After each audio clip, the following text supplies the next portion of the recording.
Welcome back to part 2 of vocabulary for IELTS speaking.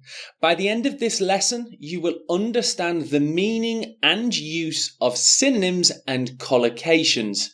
These are two very specific types of vocabulary and language that, if used well, will help you score higher marks in your IELTS speaking test. Before we move on, I'd just like to talk about increasing the range of your vocabulary. So reading a range of articles, books and other resources is the best way to expand your language. And it has been scientifically proven that the best way to increase your vocabulary is through reading. BBC Learning English, online articles and National Geographic are just a few examples of excellent reading resources found on the internet, and I suggest you use them and read articles that you are interested in. So there was just a quick word on increasing your vocabulary. Let's move on to synonyms and a quick description of what they are. So synonyms are groups of words that are very similar in their meaning. They usually have a very close or shared meaning. And here are some examples of them. Dark. Some synonyms for dark would be gloomy, shady, pitch black. Hard working. Industrious, determined. Sad, upset, depressed, down in the dumps. Here are some examples of synonyms, words with shared meanings. If we take a look at dark and pitch black, they're close in meaning but not exactly the same. Pitch black means zero visibility, whereas dark means just some visibility. So we can see that synonyms are just words that are very close in their meaning, and they will help you by keeping your language interesting and not repeating vocabulary too often in the IELTS speaking test. Let's take a look at a synonym activity. Here we have the word nice, which I do try and advise students to avoid, as it's not particularly exciting or interesting. Here are some synonyms for nice. Now let's take a look at an example part 2 question and some language from a student. So the topic is describe a gift you recently received. Here's the student's answer. My best friend gave me a nice gift last year. It was a signed copy of my favourite book. So what kind of synonyms could you use to replace nice with something a bit more interesting? Well, let's take a look. My best friend gave me a delightful gift last year. It was a signed copy of my favourite book. So we can see from these two examples that by using a more interesting synonym, our language is automatically upgraded, which in turn will result in slightly better scores in your IELTS speaking. Let's take a look at another example, and here we have happy. Can you think of any synonyms for happy? Here are some examples that I have added. And let's take a look at the part 2 topic. Describe a language you have learnt. Let's take a look at the student's answer. Well, as I'm sure you know, I have been learning English for some time. I am happy to now study for IELTS.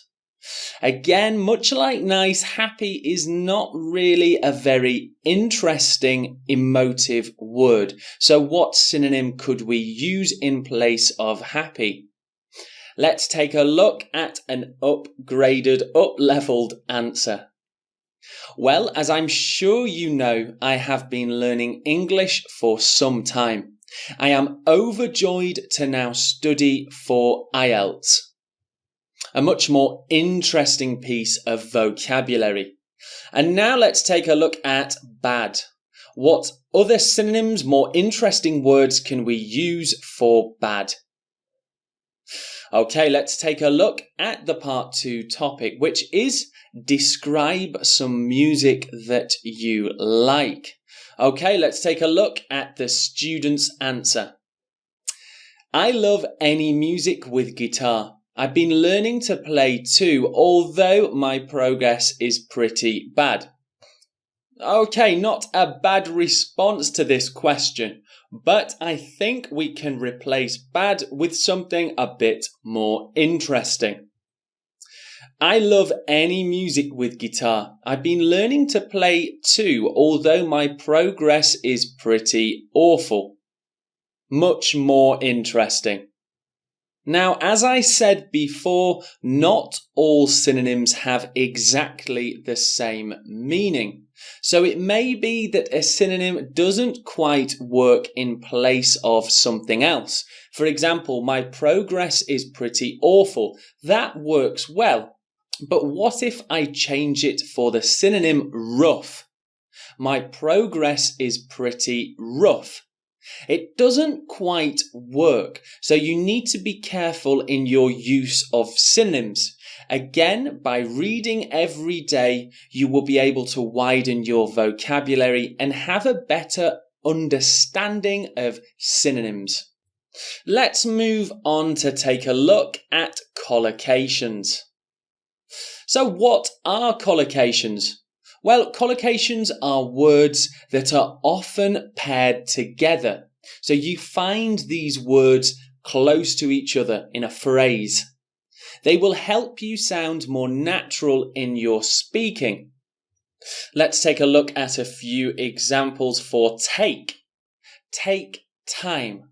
Take a break. Take a taxi.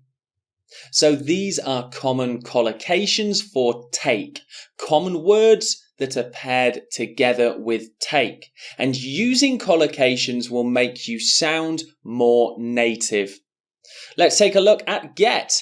Get drunk, get married, get ready, get permission.